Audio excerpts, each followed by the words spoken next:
Fala, família da Natação Criativa! Muito obrigado pela sua presença em mais um episódio e hoje o tema está imperdível. Trouxe mais uma vez Felipe Pontes Camargo. Ele fez a nossa primeira entrevista, ele falou sobre o autismo, atividade física. Para quem não ainda viu ou assistiu essa entrevista, ó, aqui em cima tá vindo o link, assista a entrevista anterior que tá imperdível. E hoje a gente vai falar sobre a paternidade do pai com o filho do espectro autista. Muito obrigado mais uma vez, Felipe, pela presença. Eu que agradeço pelo convite, Renato. Vamos falar hoje sobre um dos temas que eu gosto muito de falar, que é a questão da paternidade. E dentro dessa paternidade, eu queria que você falasse como foram os primeiros sinais que você percebeu no seu filho? Foi a parte motora? Foi a parte social, cognitiva? Onde foram esses sinais de alerta aí que você começou falando alguma coisa? Eu tenho que ter um olhar ou eu tenho que ter uma intervenção ali? Tá. O nome do meu filho é Miguel, ele tem hoje 6 anos de idade. E quando o Miguel nasceu, o Miguel acordava de 8 a 12 vezes na noite. Aí quando deu um ano e 2 meses, eu tirei esse moleque do quarto, joguei um colchão de casal na sala e começou a dormir eu e ele. E aí ele conseguiu começar a dormir. Só que sempre tinha a queixa em casa da minha ex-esposa. Na hora do mamar, ele não olha pra mim, ele não sorri, ele não consigo interagir com ele, ele não interage comigo. Que aquela interação Então, mãe, filho, mãe ali, né, no amamentar, E pegava balão, sabe, bexiga, eu entregava na mão do Miguel, é como se desse uma facada no meu filho. Começava a choradeira, ele desregulava, e eu achava aquilo muito estranho. Pô, não dormiu, teve a questão do sono. A mãe se queixou de pouco contato visual, pouca interação. Você dá alguma coisa na mão desse menino de latex, ele espana. Pô, e eu tava entrando no mundo da educação física adaptada, estudando sobre autismo, sobre as deficiências. E aí eu comecei a perceber que eram alguns sinais, questão sensorial, o contato visual, distúrbio do sono. E aquilo me deu um alerta. Só que aí o que eu fiz? Eu não levei o meu filho para diagnóstico. Mas eu sempre li que intervenção precoce ela faz bem para criança com ou sem deficiência, porque só favorece ao desenvolvimento. Então eu comecei a trabalhar a questão sensorial com ele, dentro do que eu sabia. Quando deu por volta de 3 anos de idade, que eu já tinha a suspeita, né? Eu levei ele para uma neuro da minha cidade. Aí, batata. O desconfiômetro do começo de vida dele se deu positivo aos 3 anos dentro da sala da neuropediatra. e como foi esse processo até receber o diagnóstico, né? Porque a gente às vezes nega um pouco, né? Não deve ser. Aí vem alguém e fala, não, mas esse é o processo dele, cada criança tem o seu tempo, aquela famosa frase. Até você receber o diagnóstico, que aí você tem que colocar o pé no chão, vir pra terra e falar, não, agora eu tenho que ir atrás de profissionais, eu tenho um outro olhar. Como que é esse processo e como que é você receber a notícia e falar, Legal não, essa é pergunta. isso? A pediatra dele nunca deu uma suspeita. A pediatra dele nunca deu suspeita. Foi o meu conhecimento, o meu estudo, que foi começando a botar uma caraminhola na minha cabeça, cara. Eu falei, não, alguma coisa de diferente tem. Parado eu não vou ficar. E esse processo do desconfiar até ao diagnóstico foi um processo tranquilo. Não foi um processo que foi pesado. Tipo, nossa, tinha dia que eu ficava um pouco chateado Não porque ele poderia estar dentro do espectro, mas porque como eu estava convivendo com muitos autistas dos meus alunos, nas escolas, no personal, eu via que meu filho poderia ter as mesmas dificuldades. E quando ele teve o laudo, literalmente, aí, tipo, eu sentei e chorei, cara. Mas não porque meu filho era autista. Porque veio um turbilhão de informações na minha cabeça do que os meus alunos passavam. Preconceito, exclusão, dificuldade na fala, dificuldade de desenvolvimento. Então, assim, ao mesmo tempo que o conhecimento me favoreceu para ajudar o meu filho, o conhecimento me deixou em pânico por tudo que poderia acontecer. Então, assim, foi um viés muito grande, o conhecimento. Me ajudou a trazer mais desenvolvimento psicomotor para o meu filho, mas me deixou em pânico em tudo que poderia acontecer. Muita gente que sentou nessa cadeira aí teve uma vivência um pouco diferente da sua. A grande maioria dos profissionais que passaram por aqui tinha a sua profissão, não atuavam com crianças atípicas e depois que tem essa paternidade ou viram mães, eles começam a estudar e mudam a sua carreira completamente. Você já é um outro viés, você já vem estudando, parece, não sei, a religião que você acredita ou vidas antepassadas. Você acha que já foi alguém já estava te preparando para você receber o Miguel aí de uma forma mais preparada? E o que mudou na sua vida, na sua carreira profissional? Porque aí vem a pressão, porque ele vai ter que passar por vários profissionais, ter uma demanda de dinheiro, de tempo até maior, que você tem que estar em casa ao mesmo tempo, você tem que trazer mais dinheiro para casa para ele passar por diversas terapias. Como que fica a sua cabeça aí?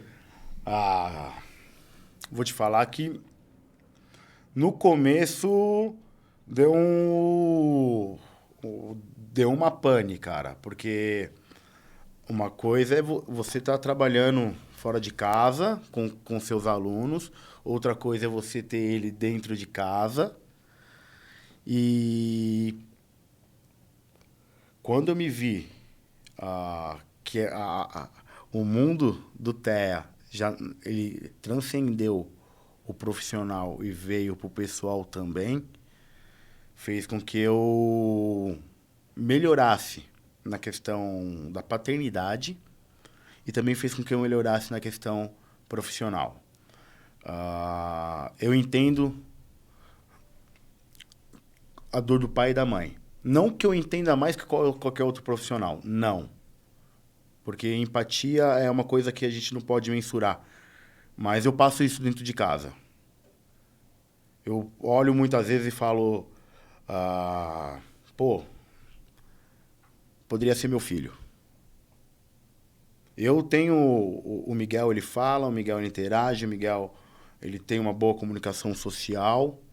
Apesar de ele ter algumas questões sociais que são bem da característica do espectro do autismo, mas o meu filho ele é funcional.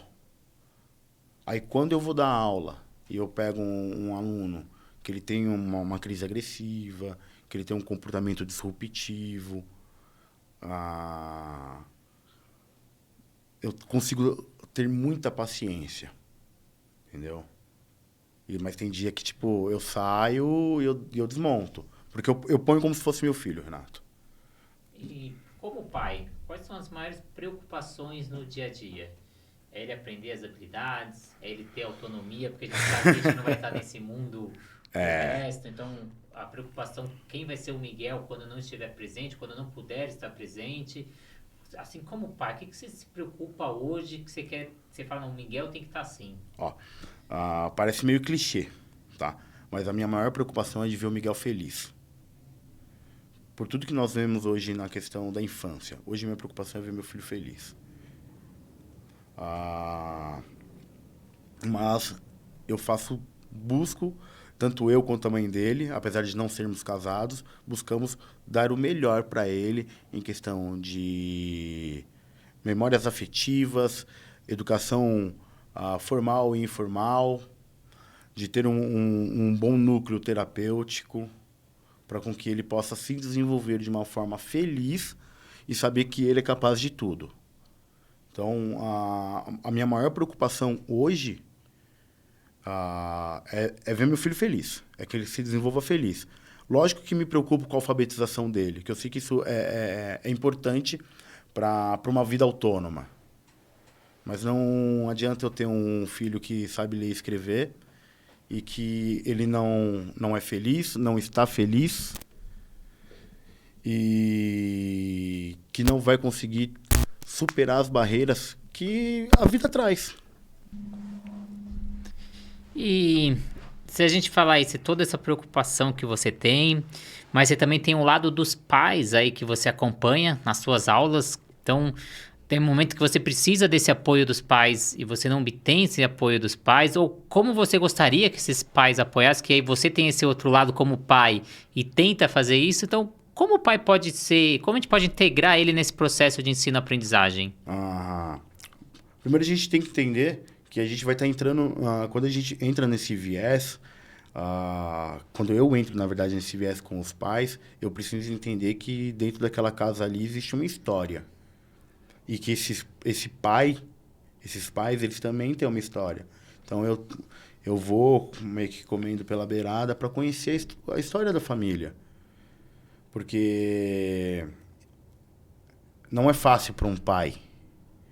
Por mais que seu filho seja funcional, não é fácil para um pai você ver as dificuldades do seu filho. Nenhum pai, nenhuma mãe gosta de ver seu filho com uma dificuldade. E vamos uma coisa bem boba. Caiu, ralou o joelho no chão, começou a chorar. Qual pai e mãe que gosta? Não gosta. Então, esse viés faz com que eu tenha um olhar diferente e com que eu acolha esse pai também durante o meu atendimento. Para ele entender que ele não está sozinho.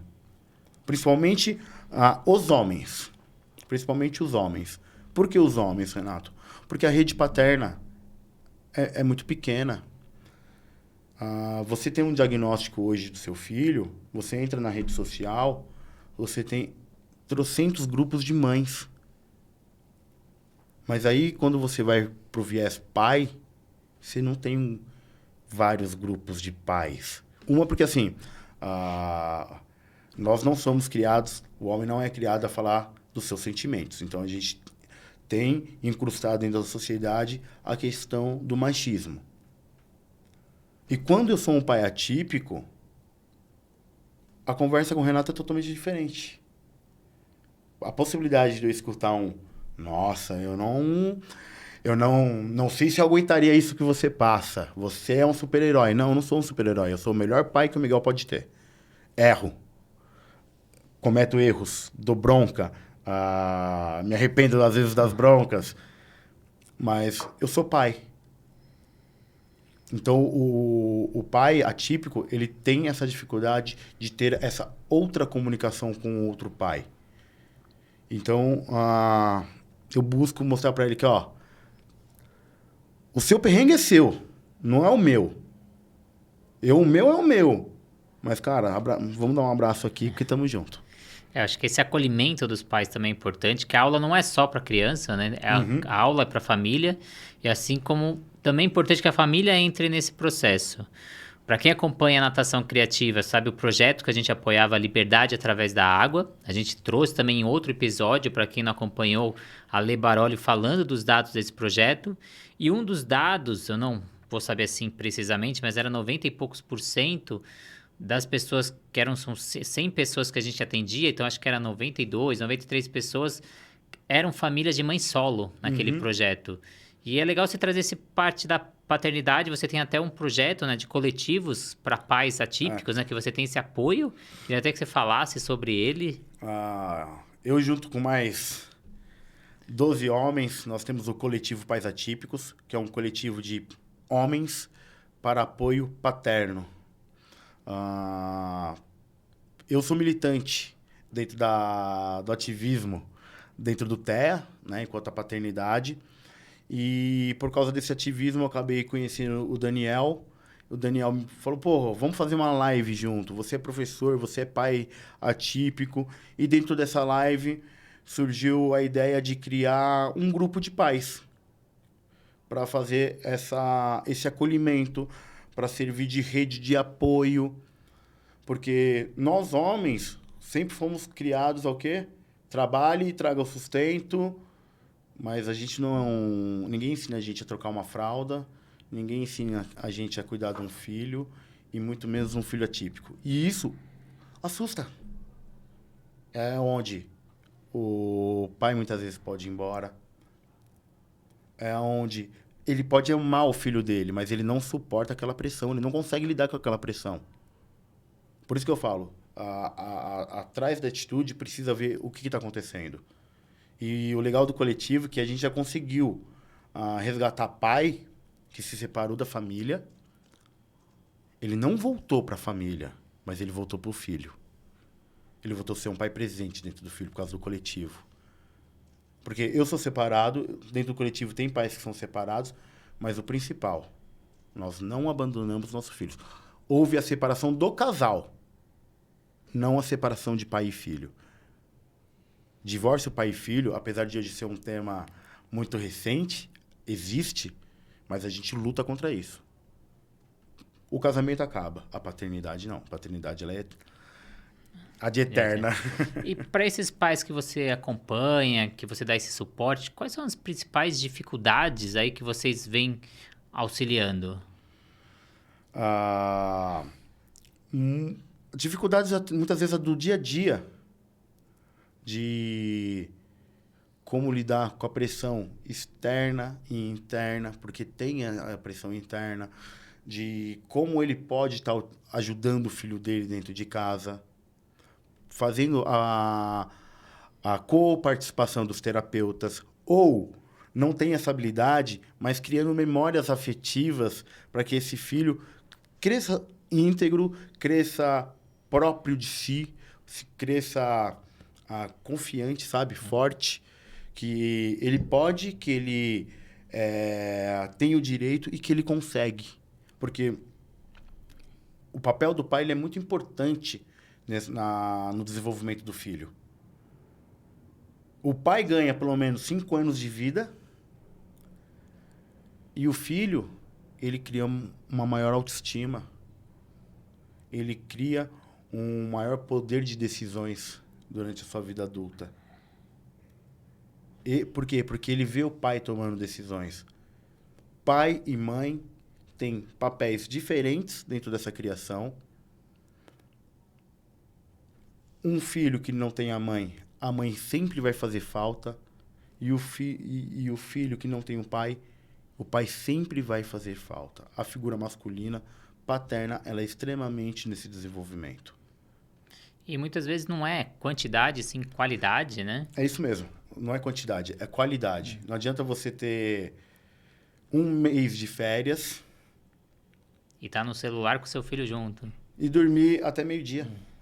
Não que você não possa dormir até meio-dia, alguns dias. Mas pega esse tempo, não precisa ir para Disney. Você pode ir para o parquinho. Mas a hora que você for para o parquinho, deixa o celular em casa. Deixe o balde de areia em casa. Vai brincar com seu filho. Vai mostrar, vai ter o calor humano, pai e filho. Agora, é meu momento com você. Isso eu tenho muito com meu filho. Muito discussão sobre isso. Porque é a fase do celular. Sim. E eu falo pra ele, guarda, agora é meu momento com você. Porque ele precisa ter o parâmetro masculino. Como ele precisa ter o parâmetro feminino. Sim. E quando essa criança vai iniciar uma atividade, ou ela já vem fazendo uma atividade esportiva, eu sei que esse pai também tem muito receio. Como que ele vai responder? Ele perante outras crianças, outras pessoas olhando, tem esse receio porque ele não sabe o que esperar do que vai vir. Como preparar esse pai? Porque não, a gente prepara muito, fala muito de preparar a criança, mas como preparar o pai até para ele dar esse suporte nessa atividade? É mostrando pro pai que existe vida após diagnóstico. Porque a gente se prende muito Nossa, deu o diagnóstico agora. Eu preciso correr atrás de terapia, não sei o quê. Não, calma. Existe vida pós-diagnóstico. É só você manter a cabeça no lugar, aí você vai procurar as melhores intervenções para o seu filho, você vai procurar o que de realmente ele necessita e você vai participar. Você vai estar junto, ou levando, ou participando em casa. Mas o pai ele tem essa dificuldade. Mostra para o pai que ele pode ir, que ele consegue fazer, que ele é capaz de suportar isso e seguir em frente. Dentro do meu trabalho profissional, eu busco muito trabalhar com as famílias juntos. Porque eu atendo dentro da casa, Renato. Então, eu invado o teu espaço. Eu conversava muito com a ex-psicóloga do meu filho, que o trabalho é 33%. É 33% da família, 33% do profissional e 33% do indivíduo que está passando pela intervenção. Então, a família ela precisa estar íntegra também. Esse pai precisa estar saudável, essa mãe precisa estar saudável. Então, o nosso trabalho é o quê? Mostrar para ele que ele tem condição, que ele consegue suportar e que ele consegue viver. Que ele consegue viver. Porque ele se prende tanto nas questões dos direitos, dos deveres, dos direitos não, dos deveres dele, dos direitos de cumprir, né, vamos dizer assim, que ele esquece que ele pode ter um tempo para jogar o tênis dele, que ele pode ter um tempo para investir na vida profissional dele. Porque é uma situação que acontece muito com as mães, né? De interferir na vida profissional. E alguns pais, como eu, interferem na vida profissional. Eu saí de dentro das escolas, comecei só a fazer atendimento individualizado para ter tempo para levar o Miguel para as terapias. Então, como você disse, esse 33% ali, é importante também eu estar bem comigo para eu poder dar um bom suporte. Porque às vezes muita gente diz, estou na família, não vou me separar por causa do meu filho, por causa de alguma condição que ele tá. Só que se o ambiente dentro de casa não tá bem, você nunca vai ter um ambiente sadio com essa criança e dar esse apoio que ele precisa. Às vezes uma boa separação é muito melhor do que um casamento que às vezes não tá. Legal você falar isso. Não estou falando para ninguém se separar, pelo amor de Deus. Nada mais saudável para uma criança ter o pai e a mãe dentro de casa. Mas não adianta, Renato, você olhar para mim e falar assim, Felipão, meus avós ficaram casados 50 anos. Tá, dos 25, dos 50, viveram infeliz. Não. Você precisa estar bem. Você precisa estar feliz. Se você estiver feliz, seu filho vai estar feliz. Porque imagina só seu filho estiver chorando. Seu filho estiver com uma depressão. Ou agressivo. E a mãe dele é a mesma coisa. Não vou falar para você que é uma situação fácil. Eu sou filho de pais separados, sei os meus traumas por causa disso. Eu sei que a minha separação com a mãe do Miguel vai causar os traumas dele. Mas se eu falar para você, a separação do meu pai e da minha mãe foi a melhor coisa que aconteceu. Meu pai me deu uma outra família espetacular. Meu pai me deu um outro pai maravilhoso. Não, e aqui nós brigamos muito, tivemos muitas desavenças. Minha mãe mudou plenamente. Minha mãe virou uma pessoa mais leve, mais feliz. Então eu tenho certeza que meu filho vai passar pelas lamentações dele, pelos problemas dele. Estou aqui para acolher, para ajudar. Mas para ele foi a melhor coisa. Ele parou de ver os pais brigando. Ele tem a saudade. Quando ele tá comigo, tá com saudade da mãe. Quando tá com a mãe, tem saudade do pai. Normal. Isso a gente trabalha. Uma ligação, passa lá, uma visita. Entendeu? Eu não abro mão de pegar meu filho nos meus finais de semana. Se der durante a semana, eu vou visitá-lo por causa das minhas questões profissionais. Ele está em outra cidade. Ele não mora mais na mesma cidade do que eu. Mas se eu tô passando pela cidade dele... tô indo ver Miguel. Acabou o casamento. Não acabou o meu Convivência. relacionamento com o pai. Relacionamento de pai e mãe não acaba, principalmente do pai. Eu sei que o pai vai embora. Muitas vezes é uma depressão, é alguma coisa. A gente entendeu porque ele foi embora. Às vezes é aquele cara que não dá pra gente contar. Sim, ou também a relação se afundou tanto que não consegue mais ter relação, né? Muito conflito, né? Então, também, às vezes, você chegar num ponto que aí depois, se você precisa... Porque não vai, você vai ter que ter essa convivência com a sua ex-esposa pro resto da vida, né? Então, é melhor terminar sadiamente. E uma coisa que é muito importante que eu falo são os exemplos. O melhor ensinamento são os exemplos Sim. que a gente dá. Então, não adianta você falar que ele tem que fazer uma coisa se você não faz igual. E para você isso fazer, você tem que estar bem. Então, você estando psicologicamente, você estando no dia a dia. Então, às vezes, não a gente também, como você disse, indicando ninguém para separar, mas é você entender esse ambiente que vai ser importante para a criança, né? É porque quando a gente fala assim, é bom pra criança, cara, se ela não tá num ambiente saudável pro desenvolvimento dela, faça ficar saudável. Mas eu sou adepto do vá até o final nas tentativas de manter o casamento. É importante. O ambiente familiar, a familiar, mas aquela coisa saudável. Sim. Pô, não dá jeito. Se separa. Se separa, vai fazer você feliz, ela feliz e seu filho vai ficar feliz. Hoje, com um mês pós-divórcio, vamos dar um exemplo assim, ele vai estar feliz? Não, ele vai estar triste. Mas quando ele chegar aos 20 anos dele, ele vai olhar pra trás e vai falar, não gostei do divórcio de vocês. Mas entenda.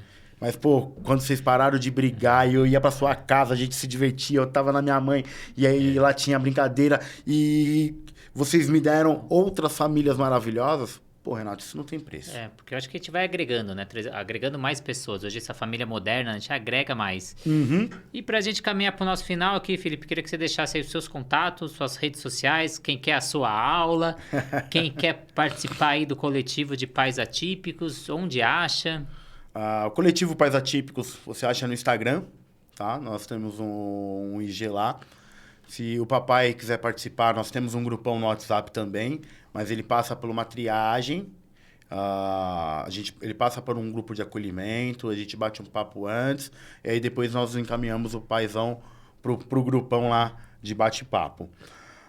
E as minhas redes sociais, tem o Pai Eternidade Atípica, que lá eu falo um pouquinho do dia a dia do pai Felipe e do Miguel e da nossa nova família que estamos criando aí.